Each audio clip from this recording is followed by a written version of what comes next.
Before we begin this story, if you're drawn to the dark stories that history tried to erase, subscribe to the channel and turn on notifications so you don't miss the stories we uncover every day.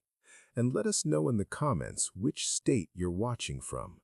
We love seeing how far these forgotten stories are reaching. In February 1862, as the Union Army pushed into Tennessee during the early days of the Civil War, soldiers from the 3rd Ohio Infantry seized control of Davidson County just outside Nashville. The region was a patchwork of abandoned plantations, left in chaos by fleeing Confederate sympathizers. Homes stood empty, furniture overturned, valuables looted or hidden.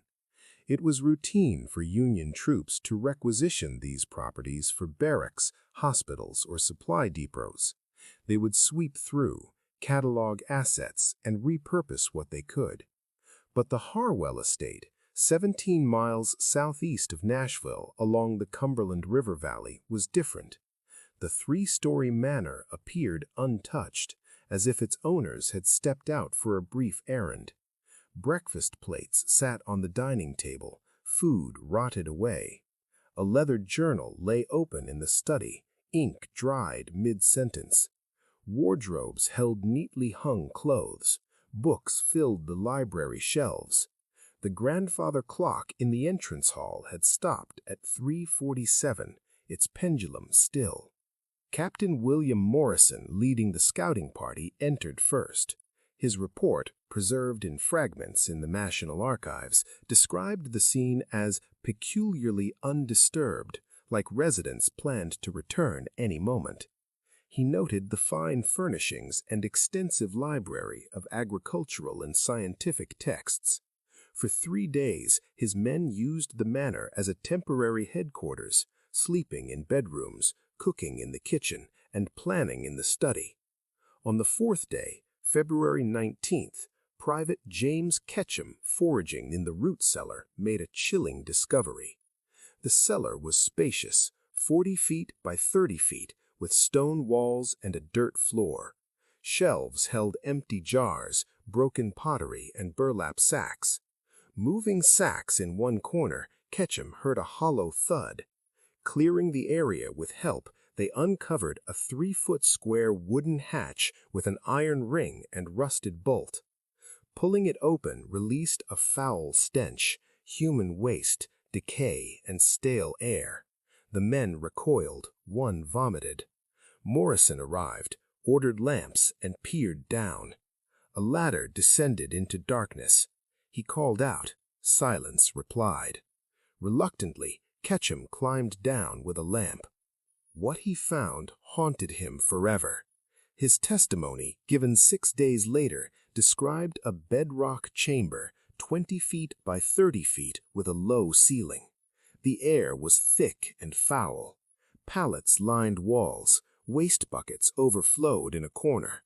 A water barrel lay overturned.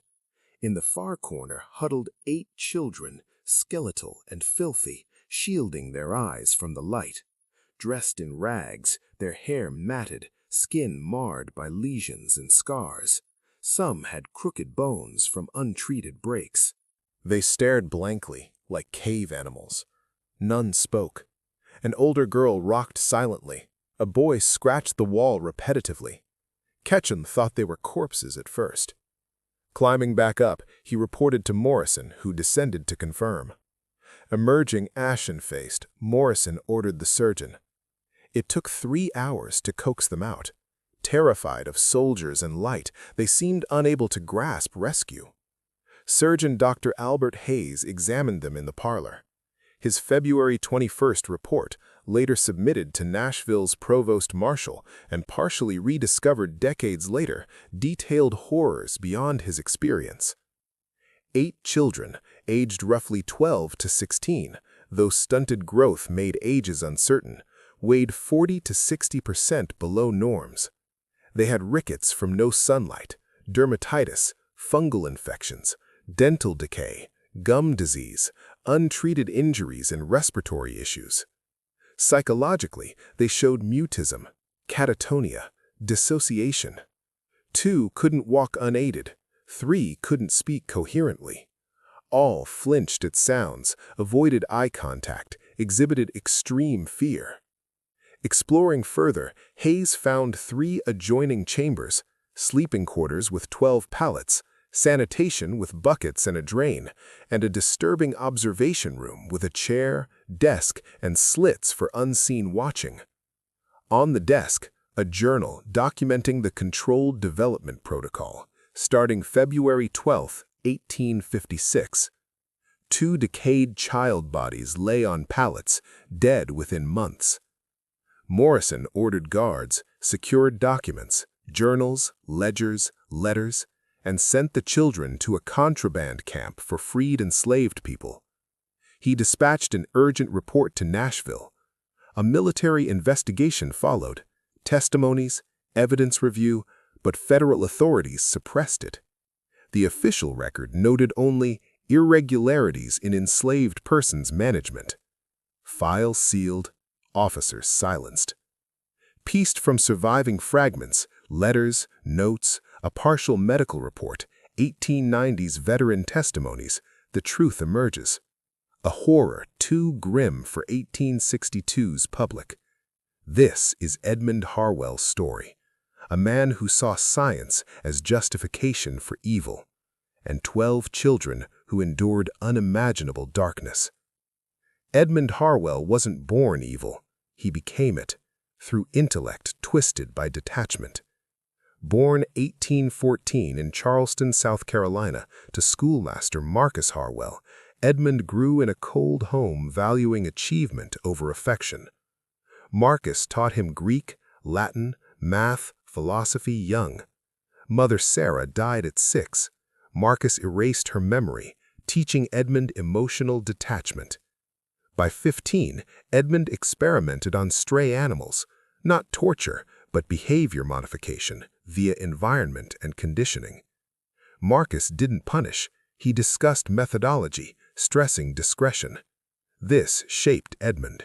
Inquiry above morality. At 17, Edmund entered East Tennessee University, later University of Tennessee, studying agricultural science amid 1830s farming innovations.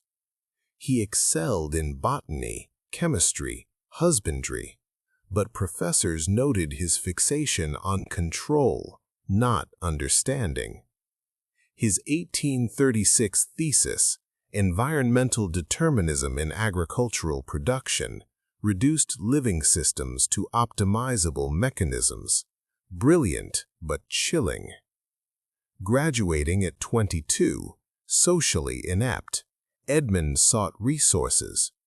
In 1841, he met Louisa Kenton, 20, daughter of failing tobacco merchant Charles Kenton, owner of a mortgaged 600-acre Davidson County property. Edmund courted methodically, pitching stability. They married March 1842. Kenton transferred the estate, debt, and 43 enslaved workers as dowry. At 28, Edmund owned a plantation, a lab for theories.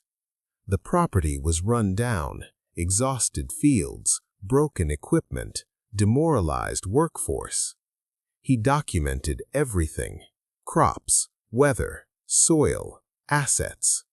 For enslaved people, individual files tracked physical traits, health, skills, behaviors, productivity. Rejecting interchangeable labor, he specialized groups: field workers by crop, craftsmen, domestics. He implemented performance-based resource allocation, rewards like extra food for exceeding targets. Not kindness, behavioral engineering from animal studies. Economically, yields rose 40% in 2 years. Edmund's reputation grew. He spoke at societies, published articles, consulted. Socially, he rose from awkward academic to expert. Louisa managed household, their marriage functional, not affectionate. but Edmund viewed all as optimizable systems, including humans. By 1847, a livestock breeding lecture sparked obsession. If environments shaped animal traits, why not humans? He researched child development, education, mental philosophy, corresponding with academics, reading European determinism theories. Observing 19 enslaved children under 12, he saw wasted potential in chaotic rearing.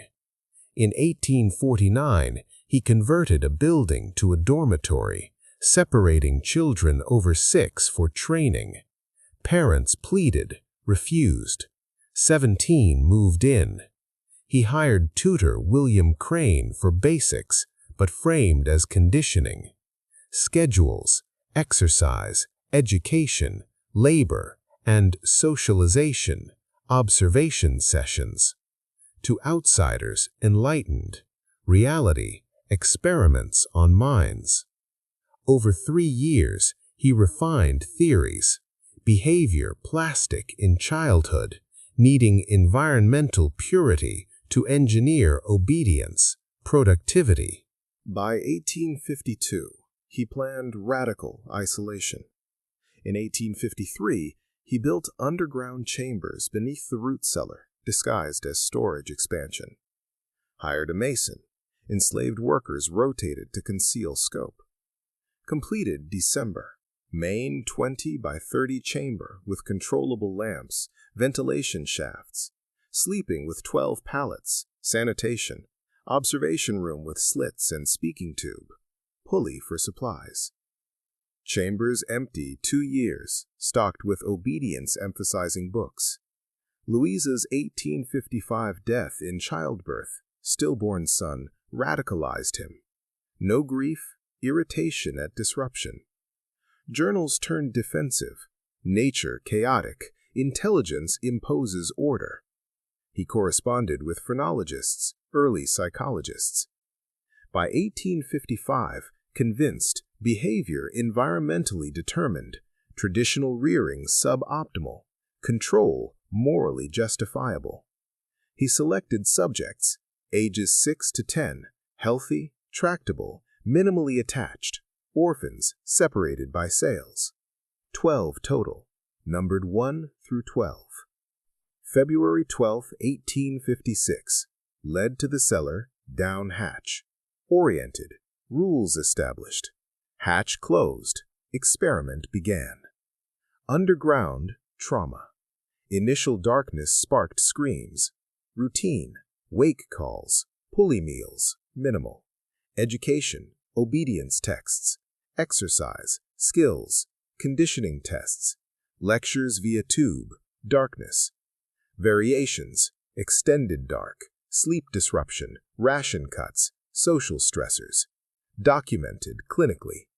The children adapted. Marcus 1 led. Coping rituals like storytelling, subtle resistance. But changes, atrophy, infections, obsessions, dissociation. June 1856.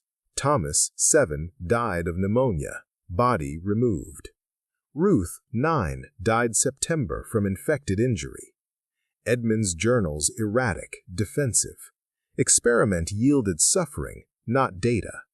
He disengaged, maintaining basics. Years passed, 1857 to 1861, monotony, declining health. Children traumatized deeply. War erupted. Tennessee seceded June 1861. Edmund fled November, leaving supplies, deferring decision. 2 more died post-abandonment. Rescue February 1862. 8 survived, damaged irreversibly. Hayes's report, profound evil. Suppression for politics, racial issues, Confederate sympathy, war priorities. No justice. Survivors vanished in camps. Edmund possibly died 1863 to 1864, unpunished. Evidence lost. Chambers collapsed 1880s. Estate urbanized. Shopping centers, Suburbs over horrors. This atrocity questions justice in America's past. Enslaved children suffered systematically. History erased them. Their story, pieced together from fragments, demands remembrance amid Civil War's shadows.